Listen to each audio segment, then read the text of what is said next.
मेरे channel point Bihari को subscribe कीजिए। अगर फेसबुक पर देख रहे हैं तो फॉलो कीजिए प्लीज एक बार, और दिव्यांग को लड़ाई में मदद कीजिए। #Justice4J।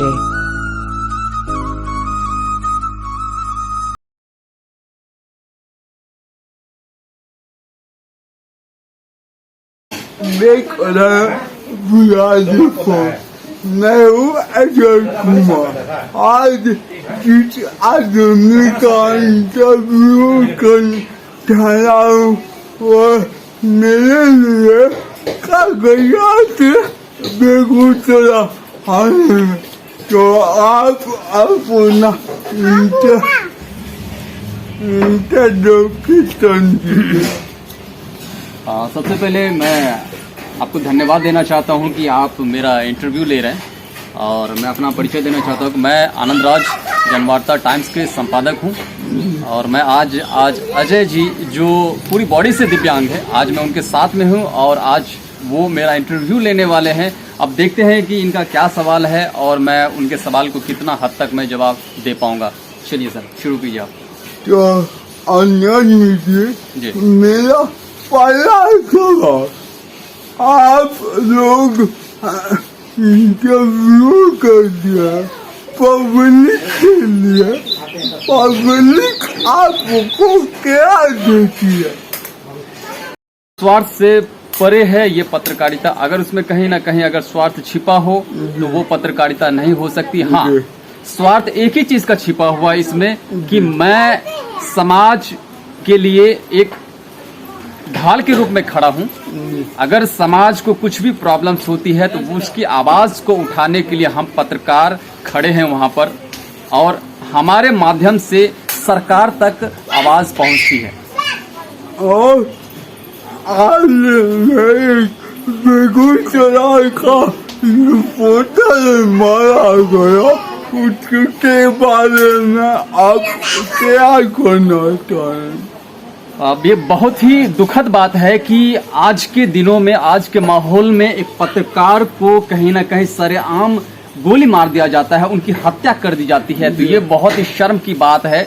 कहीं भी हमारे देश के किसी भी कोने में अगर पत्रकार हैं, अगर वहां पर उनकी हत्या कर दी जाती है तो ये शर्म की बात है। जिस तरह से बेगूसराय में जो पत्रकार थे उनकी निर्मम हत्या कर दी गई थी कुछ अपराधियों के द्वारा, लेकिन हमारे संगठन जो नेशनल जर्नलिस्ट एसोसिएशन की तरफ से हमने जो लड़ाई लड़ी और उस लड़ाई का रिजल्ट आया कि अपराधियों को सलाखों के पीछे है अभी। तो आप भी पत्रकार, हम भी पत्रकार बनने जा रहे हैं, तो इसे हम लोगों को नंगा करके मारा गया, उसके बारे में क्या कहना चाहें? नहीं, ये बहुत ही गलत बात है। अगर किसी भी पत्रकार को इस तरह से दुर्व्यवहार किया जाता है पत्रकारों के साथ, तो ये दुखद घटना है, क्योंकि देश का चौथा स्तंभ होता है पत्रकार। ठीक है, और चौथा स्तंभ मतलब है कि 4 स्तंभ है देश के। अगर एक स्तंभ अगर खंभा टूट गया तो देश हिल जाता है कहीं ना कहीं। उसी देश का हिस्सा है हमारा पत्रकार, जिसको हम चौथा स्तंभ कहते हैं। अगर वो स्तंभ मजबूत रहा तो हमारा देश मजबूत होगा और हमारा समाज मजबूत होगा।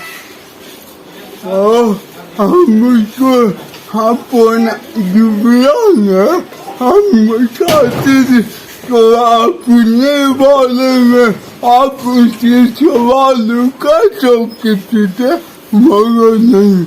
मैंने पूरा पत्रकार समाज के लिए सवाल उठाया, तो अब अपने बारे में मैं कुछ बोलना चाहूँगा कि मेरे जैसे पीड़ित दिव्यांग जो कि सरकार से पीड़ित है, उसके बारे में क्या करना चाहेंगे?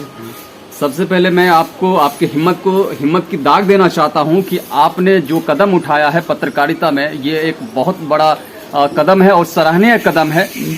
और एक दिव्यांग होकर पूरे शरीर से आप दिव्यांग हैं, लेकिन फिर भी आपने एक माइक उठाया, मतलब ये माइक नहीं है, ये है समाज का एक हथियार जो आप समाज की आवाज को सरकार तक पहुंचाने का काम करेंगे।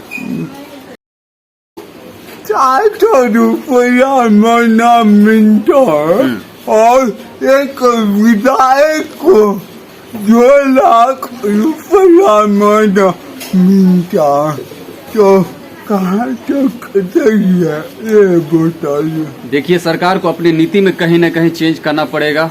जरूरत के हिसाब से हर किसी को उसकी जरूरत पूरी करनी चाहिए, ठीक है।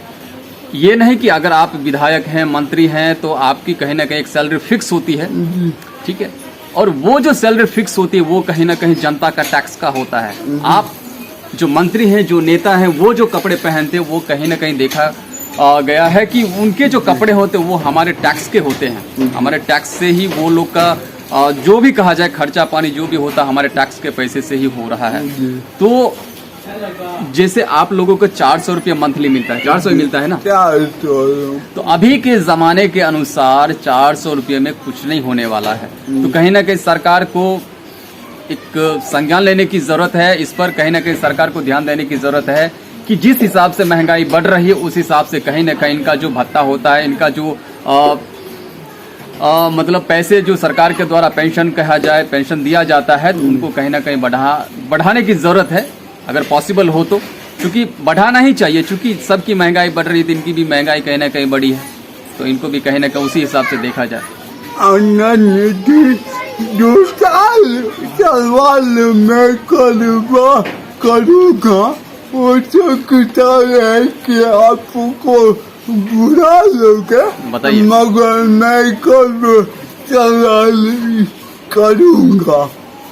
मेरे जैसे पत्रकार को आरोप लगता है कि हम रुपया लेके काम करते हैं, हम रुपया लेते हैं, अगला आदमी से हम रुपया लेके करोड़ों का काम करते हैं। क्या ऐसा है कि हम लोग रुपया लेते हैं? देखिए, जिस हिसाब से अभी पत्रकारिता हो चुकी है, ठीक है, सीधी सी बात है, सबको इसमें कहीं ना कहीं जानकारी होनी चाहिए कि अभी की जो पत्रकारिता होती है और पहले की जो पत्रकारिता थी, दोनों में जमीन आसमान का फर्क हो चुका है। अभी पत्रकारिता मतलब एक तरह से कहा जाए तो एक बिजनेस हो गया है, ठीक है।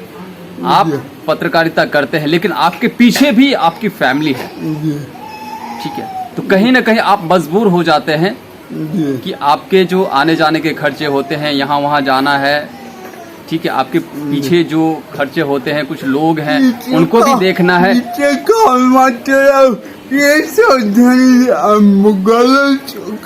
नहीं, देखिए इसमें गलत की बात नहीं है।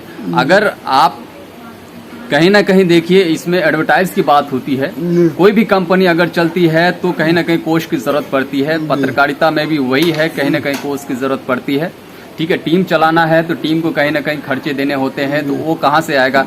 तो हम लोग एडवर्टाइज लेते हैं किसी भी कंपनी से, किसी भी करते हैं कि जो रुपया बड़ा पत्रिका अच्छा किए हमारे समाज में ऐसा कार्य होता है। देखिए, मैं आपको यही बताना चाहूंगा कि पत्रकार ही होता है, ठीक है। अभी के जमाने हमारे समाज हम लोगों को क्यों इज्जत देती है? देखिए, इज्जत मिलती है, ऐसा नहीं कि इज्जत नहीं मिलती है, लेकिन कुछ लोगों की वजह से जो पत्रकार का जो एक समाज है वो कहीं ना कहीं बदनाम हो रहा है, क्योंकि उसको इज्जत की पड़ी नहीं है। तो उन लोगों को सिर्फ इतना है कि उनको मतलब एक बिजनेस बना लिया और उस बिजनेस के तौर पे वो गलत तरीके से पत्रकारिता का यूज करता है, गलत तरीके से वो कहीं ना कहीं एक कमाने का वो साधन बना लिया इस चीज को। तो ये साधन नहीं होना चाहिए, बल्कि आपको समाज को लेकर चलने की जरूरत है, आपकी जरूरत है उसमें। मैं आपको पहले भी बता चुका हूं कि इस चीज में जरूरत है, पैसे की कोश की जरूरत है, तो वो आप एडवर्टाइज के जरिए आप ले सकते हैं पैसे। अच्छा, आपका दादा समय नहीं लिखे हुए, मैं एक 2 सवाल और करूँगा उसके बाद इंटरव्यू खत्म करेंगे। कारण कि आपको भी कगैया जाना लंबा दूरी है, तो पहला सुबह हम अब जैसे दिव्यांग के लिए आपको क्या करना चाहेंगे? देखिए, मैं यही कहना चाहूँगा कि सबसे पहले मैं आपकी हिम्मत को दाग देना चाहता हूँ कि आपने ये कदम उठाया और ये कदम बहुत एक बड़ा कदम है। ठीक है, आप जैसे पत्रकार को कहीं ना कहीं तो एक उस पत्रकार को, उस लोगों को एक सम्मान मिलेगा, उन लोगों की एक हिम्मत मिलेगी जो इस फील्ड में नहीं है फिलहाल। उसमें टैलेंट है, उसमें हर चीज़ है, जो अपनी हिम्मत को हार चुके हैं, लेकिन आपकी हिम्मत को देख के वो लोग भी कहीं ना कहीं आगे बढ़ने की कोशिश करेंगे। और जिस तरह से आप अब समाज के लिए आप आवाज़ उठाएंगे या आवाज़ उठा रहे हैं, तो वो जो लोग घर में बैठे हैं, अपने आप को मतलब असहज महसूस कर रहे हैं, जो अपने आप को मतलब सही महसूस नहीं कर रहे हैं कि हम आगे समाज में अपने आप को पेश नहीं कर पा रहे हैं अच्छे तरीके से, समाज मुझे इस नज़रिए से देख रहा है, उनके लिए एक मिसाल बनेंगे कि आप इस तरह से विकलांग होते हुए भी अपनी एक छवि तैयार कर रहे हैं।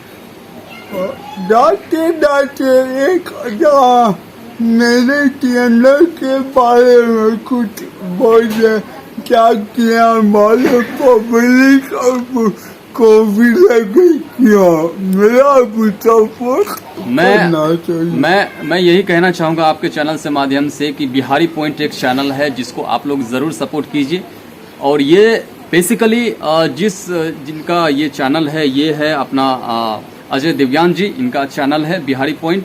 आप इनको ज़रूर जितना हो सके लार प्यार ज़रूर दीजिए ताकि ये आगे बढ़ेगा और ख़ास करके उन विकलांगों के लिए, उन असहाय लोगों के लिए इनका चैनल एक आवाज़ बन के उभरेगा। और जिस तरह से अभी इन्होंने एक कोशिश किया है अभी उभारने का, तो मैं शुभकामनाएं देना चाहता हूं अजय जी आपको भी कि आपका चैनल रात दुगनी और चार चौगुनी तरक्की करे। थैंक यू अनंत जी। आप अपने चैनल का भी नाम बता दो। जी, मैं आनंद राज जनवार्ता टाइम्स के संपादक हूँ।